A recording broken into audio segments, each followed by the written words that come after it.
BA वर्ग second Hindi साहित्य second unit 5, जिसके बारे में हम आज चर्चा करने वाले हैं। ये यूनिट 5 दो भागों में विभाजित है। जैसे कि यूनिट 4 भक्तिकाल और रीतिकाल में विभाजित थी, वैसे यूनिट नंबर 5 दो भागों में विभाजित है। हालांकि ये पूरी यूनिट आधुनिक काल पर आधारित है, लेकिन आधुनिक काल पद्य और गद्य दो भागों में विभाजित है। इसी कारण हमारी यूनिट भी दो भागों में विभाजित है। आज हम ऑनलाइन क्लास में आधुनिक काव्य के बारे में बात करने वाले हैं, जिसमें सबसे बड़ा बिंदु उसकी काव्य धाराएं रही है। उसके साथ साथ हम इसकी समय सीमा, नामकरण, इस समय का वातावरण और इस समय की काव्य धाराएं और इन काव्य धाराओं की ही हम प्रवृत्तियां देखेंगे आने वाले क्लास में।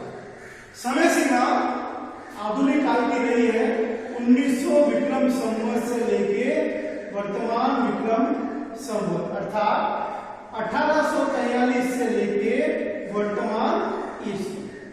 कुछ लोग इसे वर्तमान काल भी कहते हैं, कुछ लोग आधुनिक काल कहते हैं, कुछ लोग गद्य की पदार्थ होने के कारण इसे गद्य काल भी कहते हैं, लेकिन सर्वमान्य और प्रसिद्ध नामकरण है आधुनिक काल। वातावरण की बात करें तो हम सामाजिक परिस्थितियां, धार्मिक परिस्थितियां, साहित्यिक परिस्थितियां, सांस्कृतिक परिस्थितियां और राजनीतिक परिस्थितियों की बात करेंगे। फिर हम सबसे बड़े विषय के ऊपर आते हैं, जो है आधुनिक काल की विभिन्न काव्य धाराएं, अर्थात आधुनिक काल जो कई काव्य धाराओं में विभाजित है, उनकी समय सीमा, उनमें कौन कौन से कवि रहे, उस काव्य खंड की क्या विशेषता है, उसके बारे में बात करेंगे। सर्वप्रथम जो आधुनिक काल का पहला युग आता है, उसका नामकरण है भारतेंदु युग।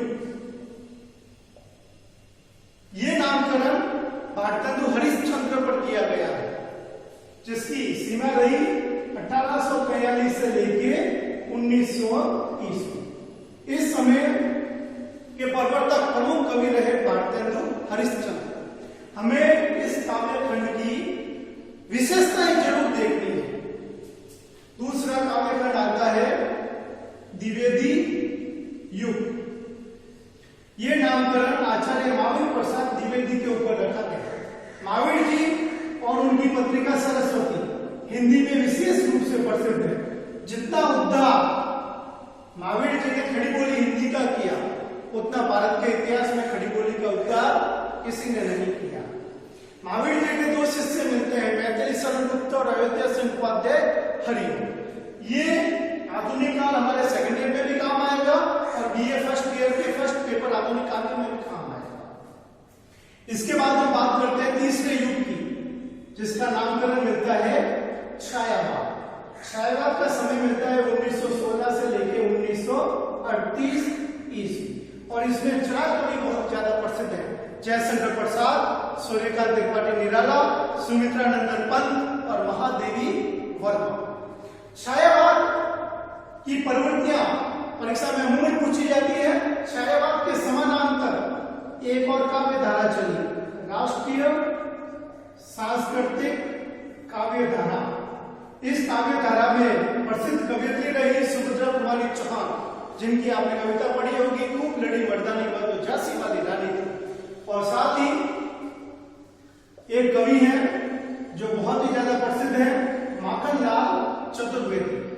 मुझे तोड़ लेना मनमाली, उस पद पर देना फेर, मातृभूमि पर शीश चढ़ाने, जिस पद पर आवे वीर। माखनलाल चतुर्वेदी हमारे हिंदी के बहुत ही प्रखर राष्ट्रवादी कवि हैं। साथ में दिनकर का नाम भी आता है।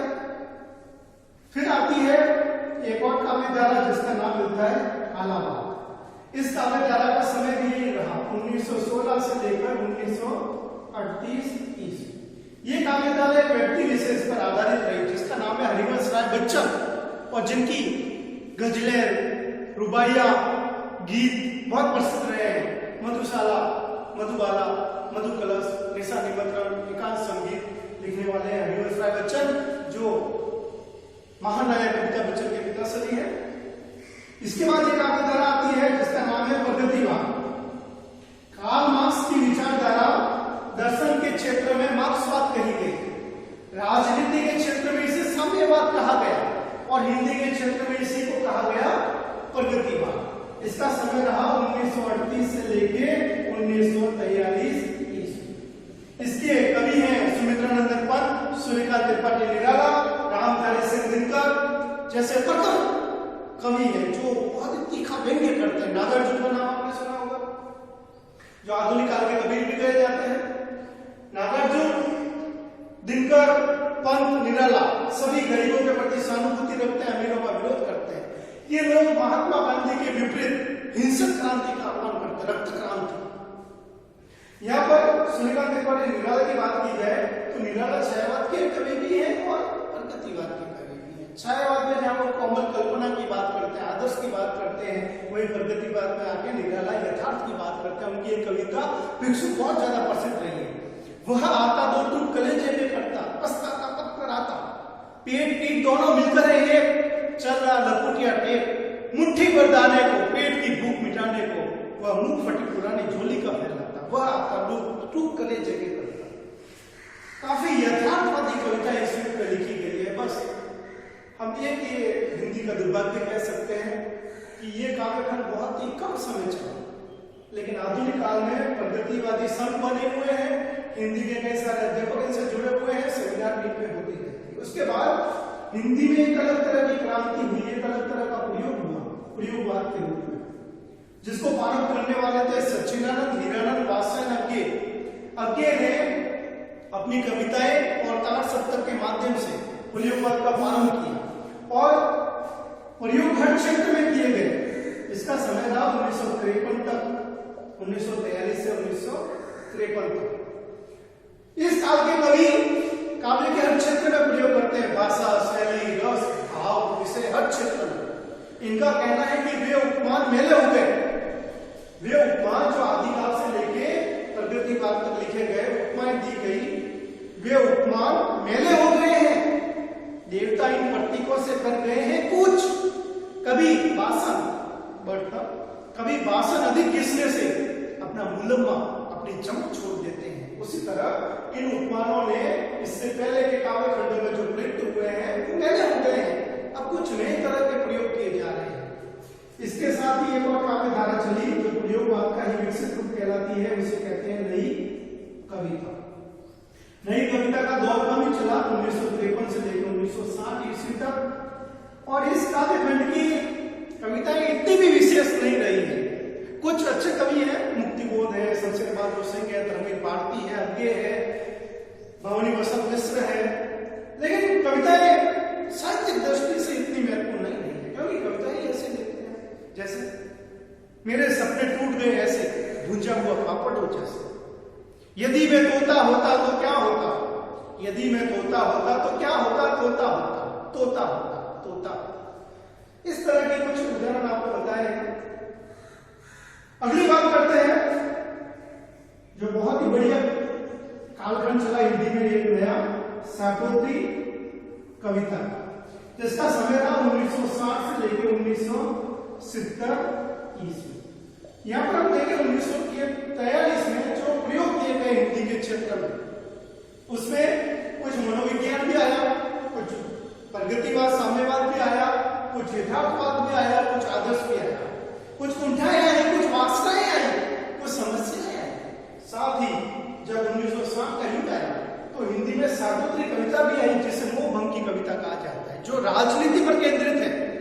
1960 से 1970 के 10 सालों में हिंदी के कई कवियों ने कांग्रेस की नीतियों के ऊपर 1947 से लेकर 1970 तक हमने क्या हासिल किया, बेरोजगारी, भूखमरी, गरीबी हासिल की, उसके ऊपर व्यंग्य किया है, तीव्र व्यंग्य। और इसमें एक बहुत ही प्रसिद्ध कवि है जिनका नाम लेना पड़ता है कई बार, क्योंकि वो है इतने प्रसिद्ध, जिनका नाम है दुष्यंत कुमार।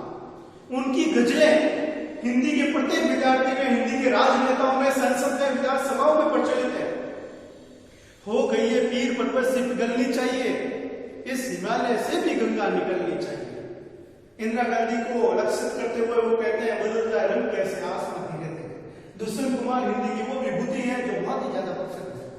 शाकोत्री कविता के उपरांत हिंदी कई काव्यों में विभाजित हो गई, जिसे कई सारे नाम दिए गए, लेकिन एक नाम के रूप में इसे कहते हैं अकविता, जिसका समय है 1970 से लेके वर्तमान।